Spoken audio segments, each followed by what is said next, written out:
Há dias em que o silêncio pesa e a alma se curva sob o peso da rotina. No meio da correria, muitos tentam manter o sorriso, mas por dentro sentem-se esgotados. Existe uma alegria que não depende de estabilidade. Ela floresce mesmo em meio à dor. Foi em uma cela, cercado por correntes, que Paulo escreveu sobre essa alegria, inabalável, real e eterna. A mensagem ainda ecoa.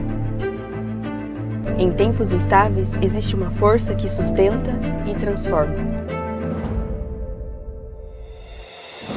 Esse é um tempo de silêncio, de descoberta e de uma alegria que permanece.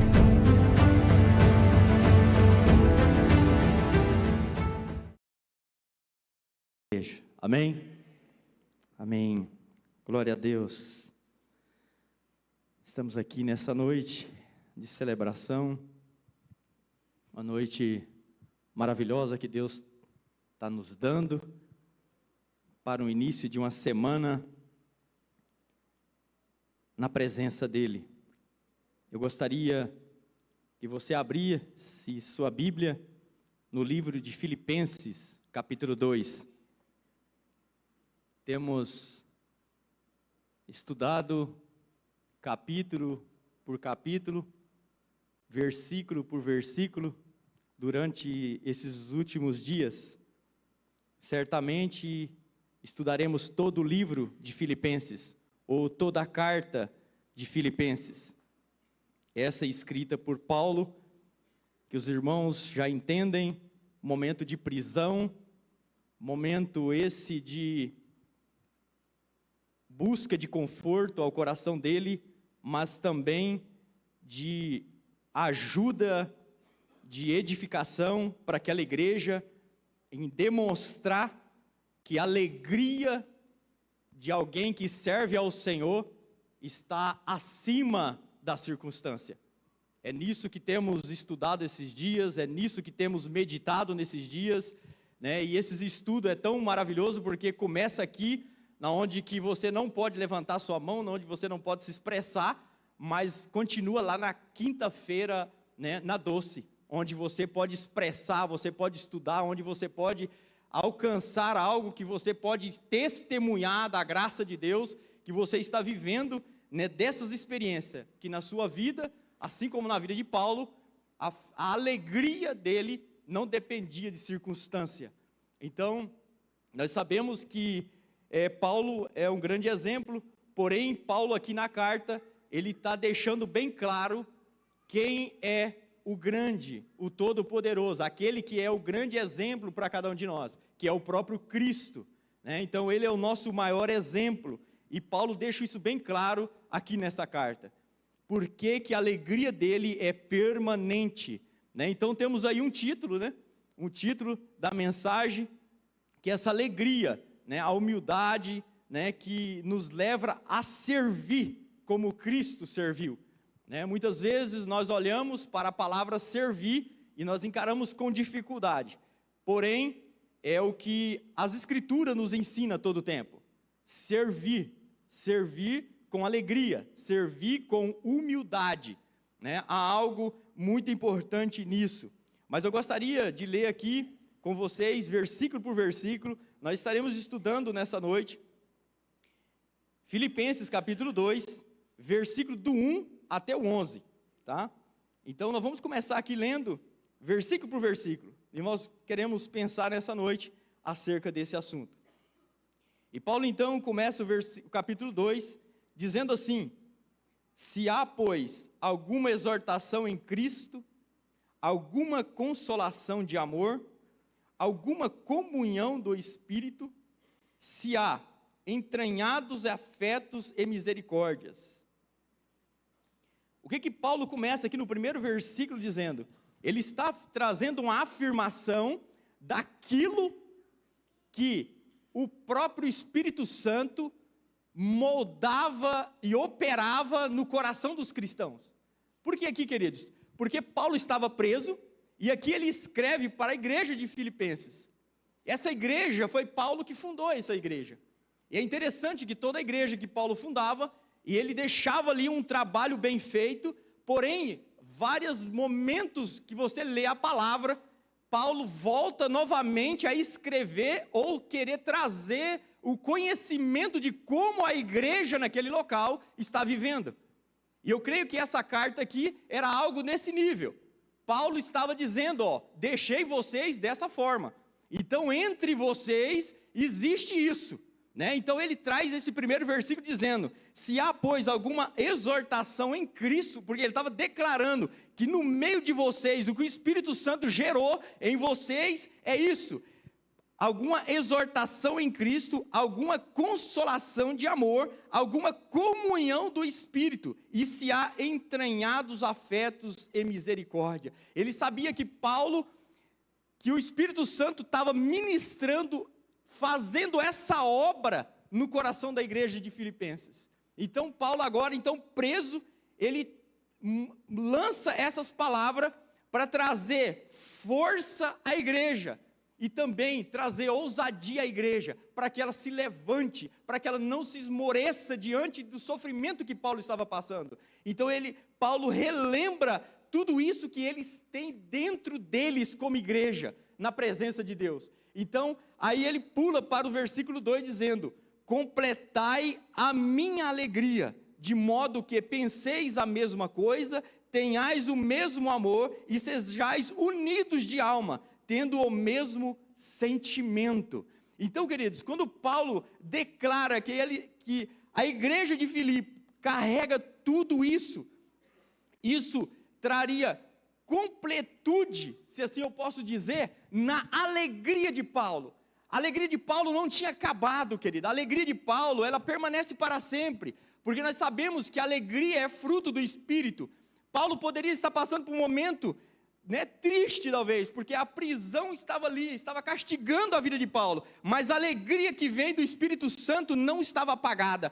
Porém, se ele entendesse que a igreja a qual ele fundou, de Filipenses, tivesse vivendo essa estrutura do versículo 1, ele está dizendo, completai a minha alegria. Ou seja, quando ele escrevendo isso, ele estava entendendo, se vocês estiverem vivendo tudo esses propósitos, a qual o Espírito Santo está gerando em vocês, isso vai completar a minha alegria,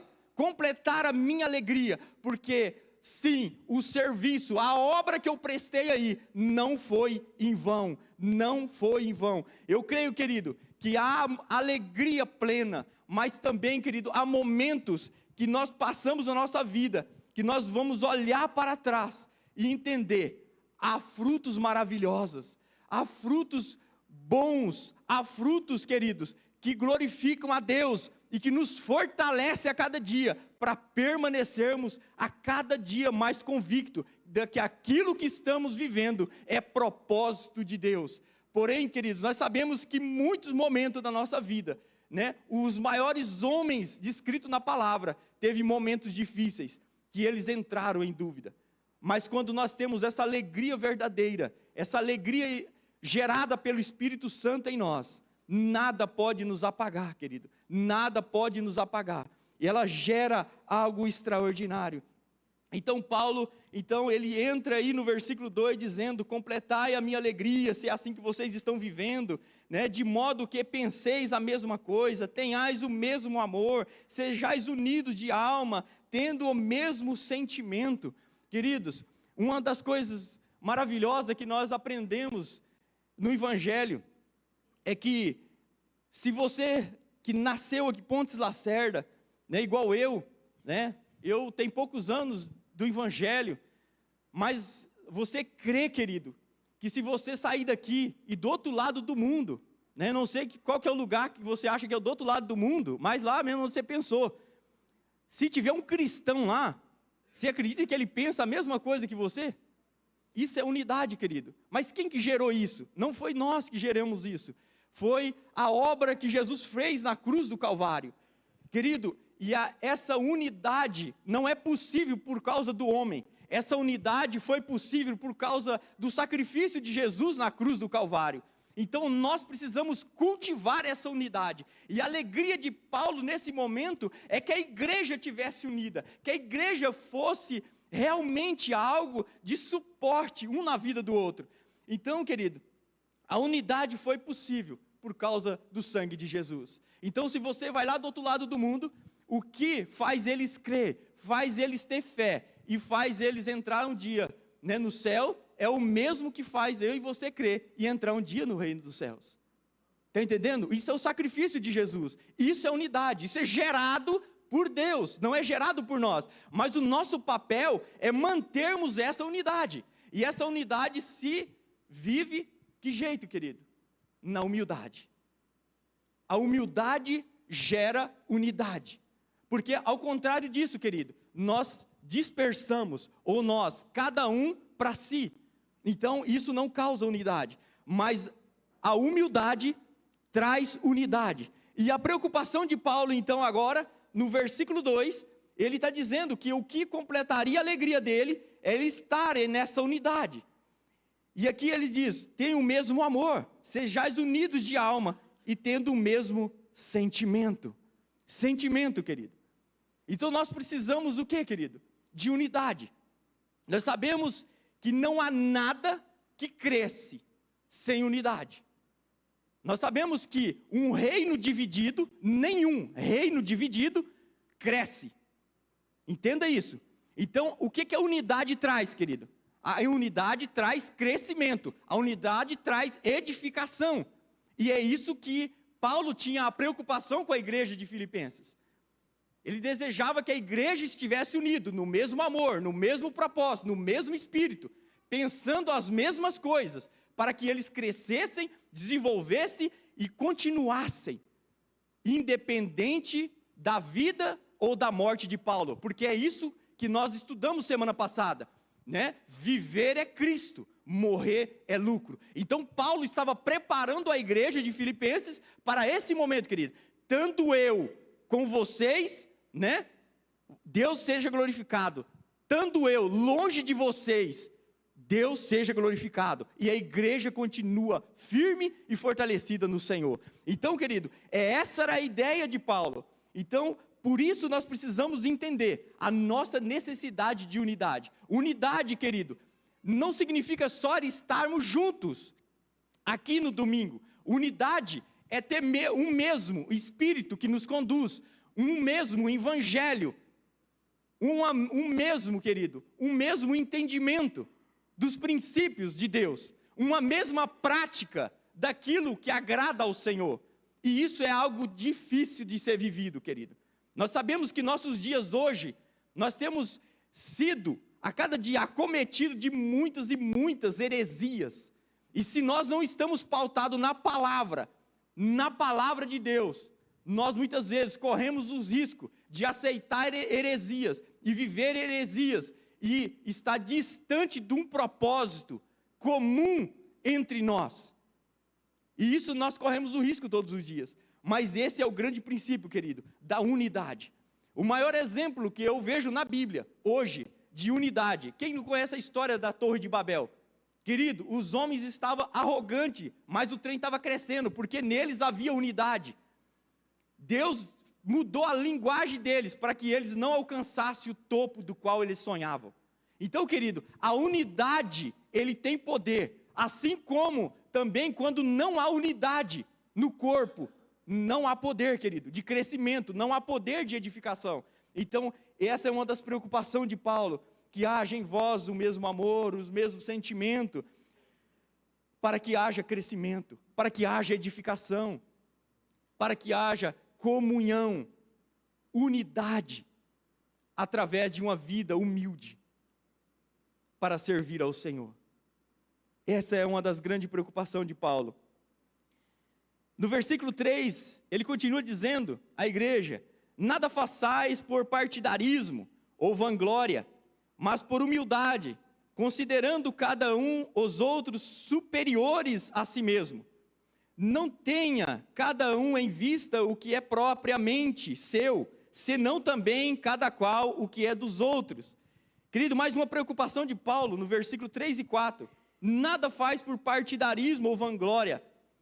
Queridos, nós sabemos o quanto nós podemos mentir para nós mesmos. Sabia que nós podemos mentir por um tempo para nós mesmos? Nós somos capazes disso, de mentir para nós mesmos. Nós somos capazes de enganar os pastores. Nós somos capazes de enganar os nossos líderes por algum tempo. Mas o que deve nos preocupar é que Deus conhece todas as coisas. Deus nós não enganamos. Para Deus nós não mentimos. Para Deus nós não escondemos. E essa é uma grande realidade para cada um de nós. Então, querido, irmão Tony, o que você quer dizer com esse versículo 3, então? Se nós não podemos, enganamos muita gente, até nós mesmos, mas Deus nós não podemos enganar. Porque, querido, a palavra aqui está falando de humildade. Servir com humildade. Nós vemos muitas pessoas dispostas a servir. Mas existem várias maneiras pela qual eu estou servindo. Existem maneiras certas, existe maneira errada. Existe maneira que glorifica a Deus, existe maneira que eu quero se aparecer. Então, querido, o homem talvez vai ficar uma semana, um mês, 2 meses para descobrir que você está fazendo por outro objetivo, e não pelo objetivo real. Mas Deus conhece até o pensamento do homem. Então, querido, servir não significa que você é humilde. Esse é o grande problema. Não é na nossa geração, querido, esse problema. Mas é todo o tempo que existe o homem na face da terra, depois de Gênesis capítulo 3. Nós encaramos essa dificuldade. Porque muitas vezes queremos fazer algo certo, mas pelo motivo errado. E quando olhamos para a palavra de Deus, olhamos para o Evangelho, olhamos para quando Jesus esteve na terra, Jesus muitas vezes chamou homens religiosos, homens instruídos, de hipócritas, raça de víboras, por causa disso, querido.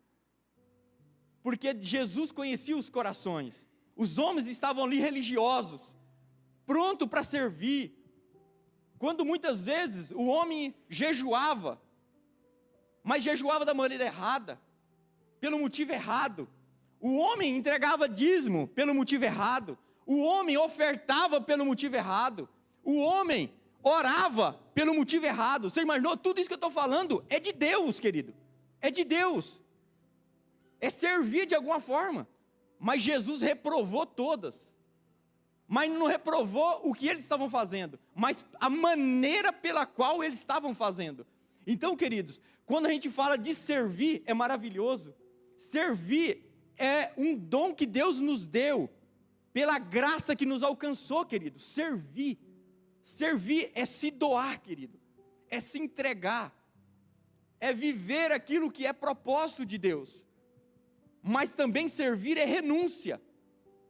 Mas muitas vezes, querido, nós estamos servindo, nós estamos presentes nos trabalhos, nós estamos fazendo o que nos pede, fazendo o que nos manda, ou fazendo aquilo que é ordenado por Deus para nós, mas muitas vezes, pelo motivo errado.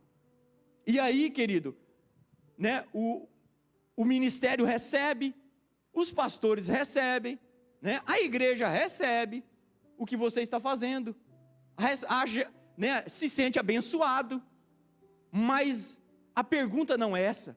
A pergunta, e Deus? Está aceitando? Está recebendo? Está sendo glorificado? Você entendeu, querido? Para mim e para você, deve ser como alguém um dia disse: importa fazer a vontade de Deus e não a dos homens. Para mim, querido, precisa muito mais ser aprovado por Deus do que por os homens. Coloque isso no seu coração, querido. Não se posiciona para servir, para ser conhecido, reconhecido ou aprovado pelo homem. Mas sempre lembre, se eu fizer isso, se eu estiver servindo dessa forma, eu serei aprovado por Deus? Essa é a pergunta que nós precisamos fazer todos os dias, querido.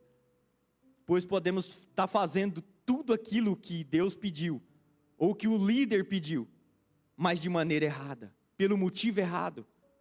E isso não glorifica a Deus, e isso não nos traz a unidade através da humildade em servir.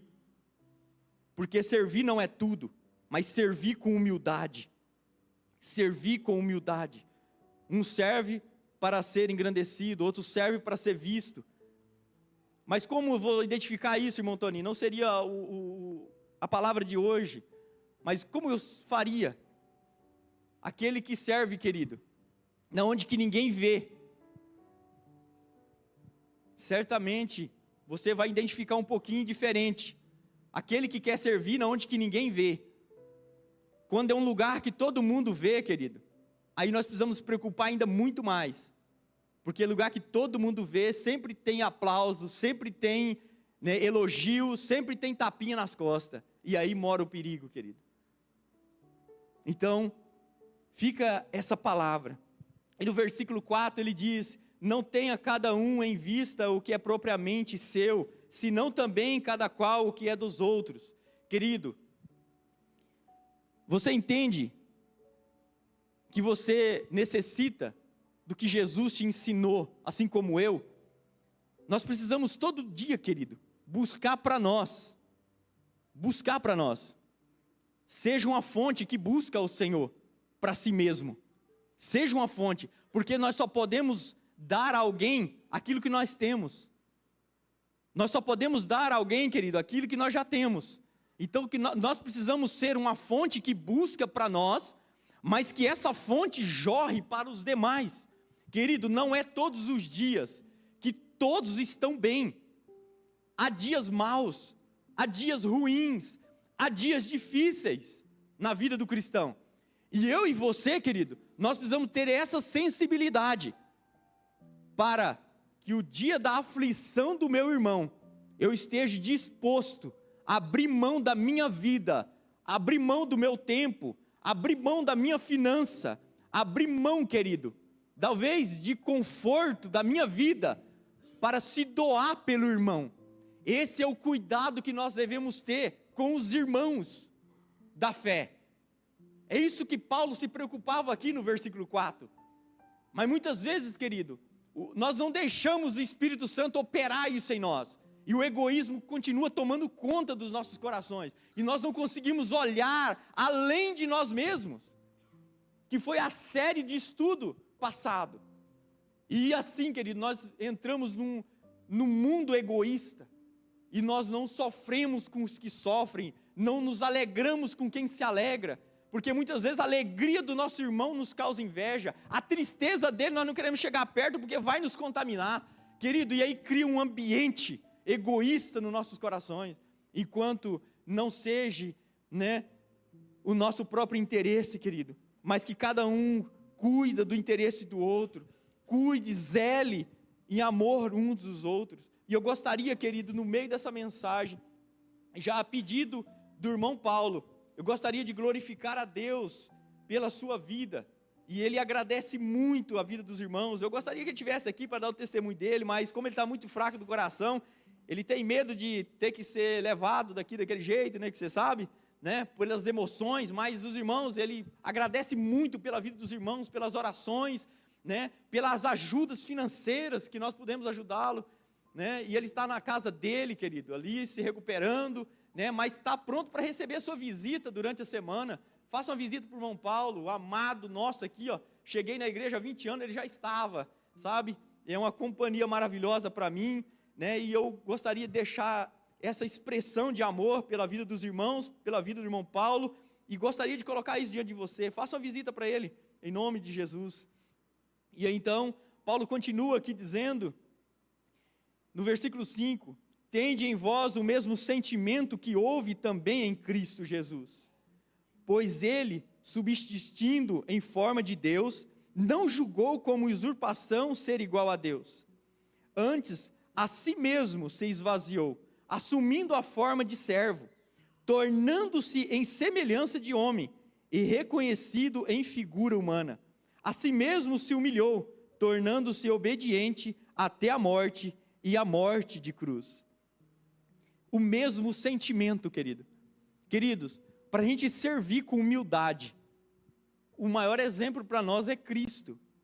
Por quê, querido? Porque ele sendo Deus, para que ele viesse ao mundo, ele teve que se esvaziar, ele teve que deixar a forma de Deus celestial, para ser homem, para experimentar o frio, a fome, a nudez, querido. Muitas vezes, as aflições desse mundo. Então, esse Cristo é o nosso maior exemplo de servir com humildade, porque só nós podemos servir com humildade se existir um esvaziamento, querido. Um esvaziamento. Se nós não esvaziarmos de nós mesmos, jamais poderemos servir com humildade. Servir com humildade, querido. Muitas vezes as pessoas acham que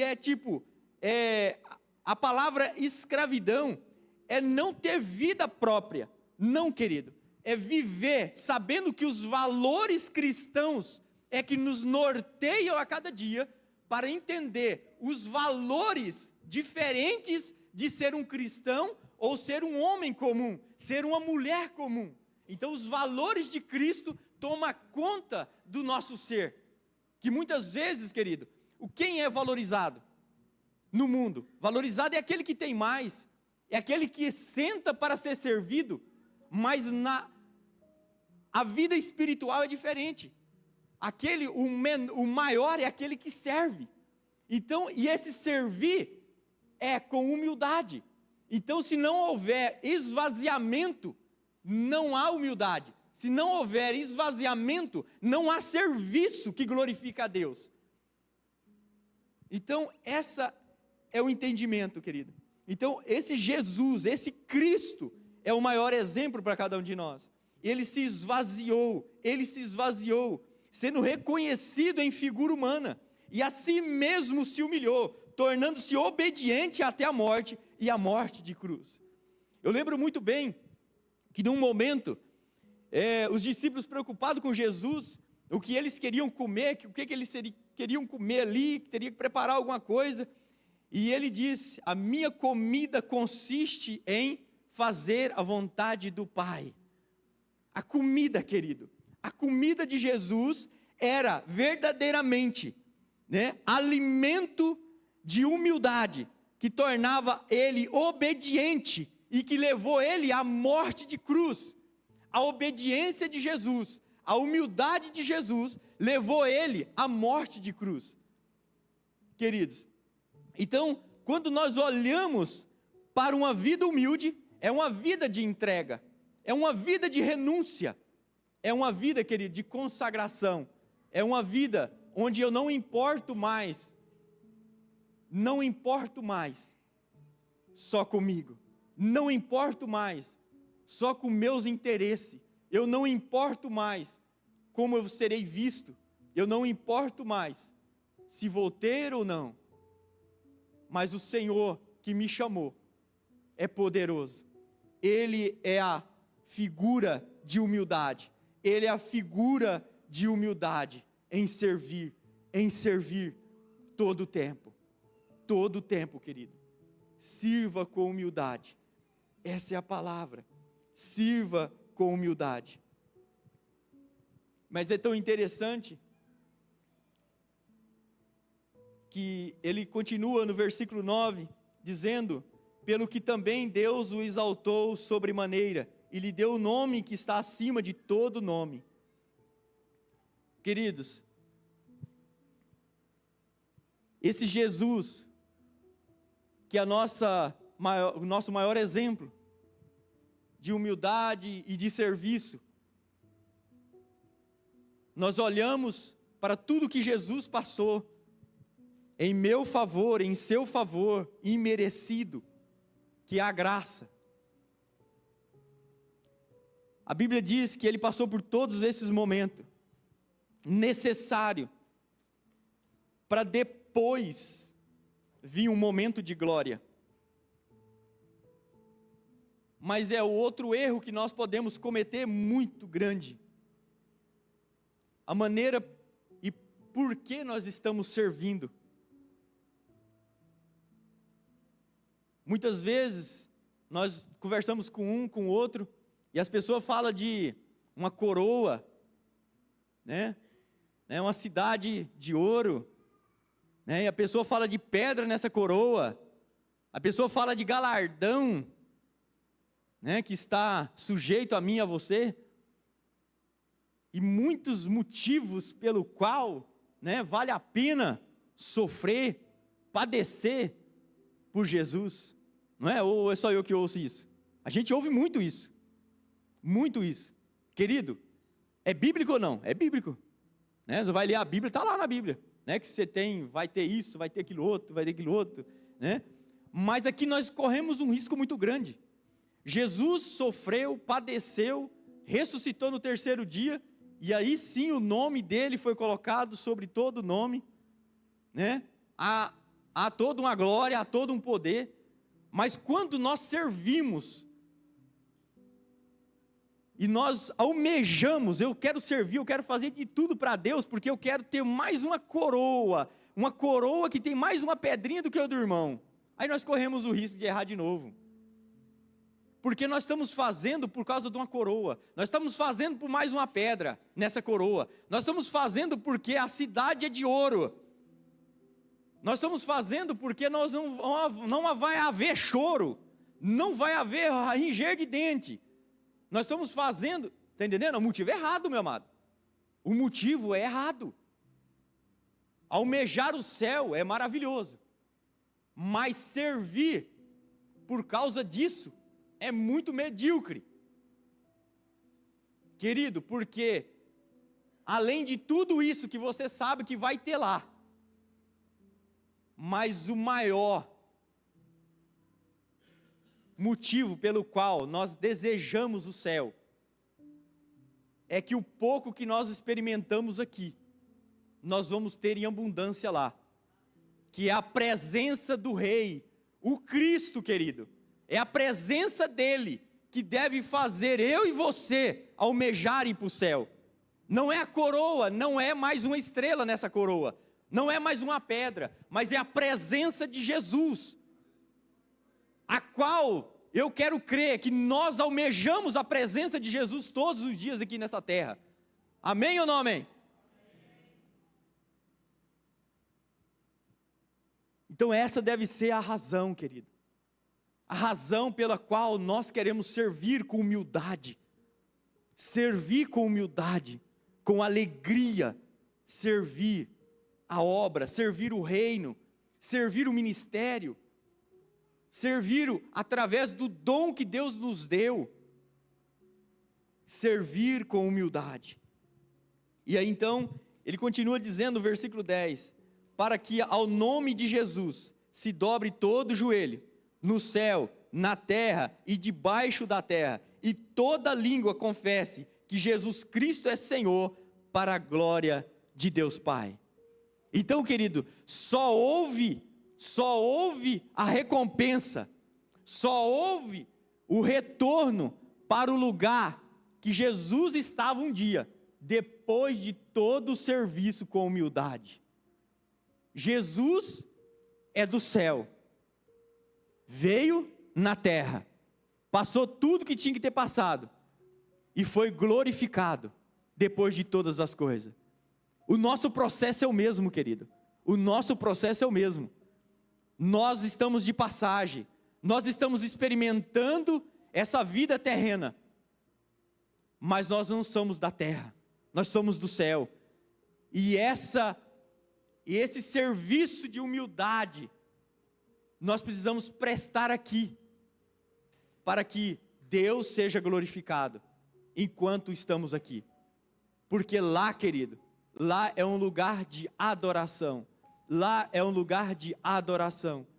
e a adoração só continua lá, se começar aqui.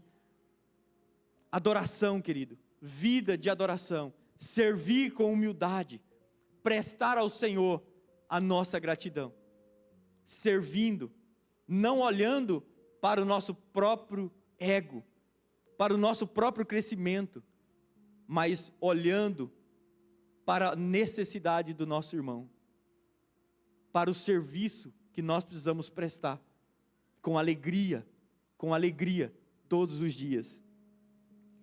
E eu gostaria que você ficasse em pé nesse momento, eu gostaria de fazer uma oração com você, e nesse momento tão importante ainda que vamos viver nessa noite, relembrar daquilo que Cristo fez por nós na cruz do Calvário, E anterior a isso, Jesus celebra a ceia, dizendo que tudo estava sujeito. E hoje, querido, nós temos a alegria de prestar a Ele a nossa adoração, de verdade, da maneira correta, pelo motivo correto, e hoje ainda celebrar, esperando a volta de Jesus, celebrar essa ceia, ansiando o dia que todos nós estaremos com Ele eternamente. Se você anseia por isso, querido, viva isso intensamente aqui nessa terra. Amém?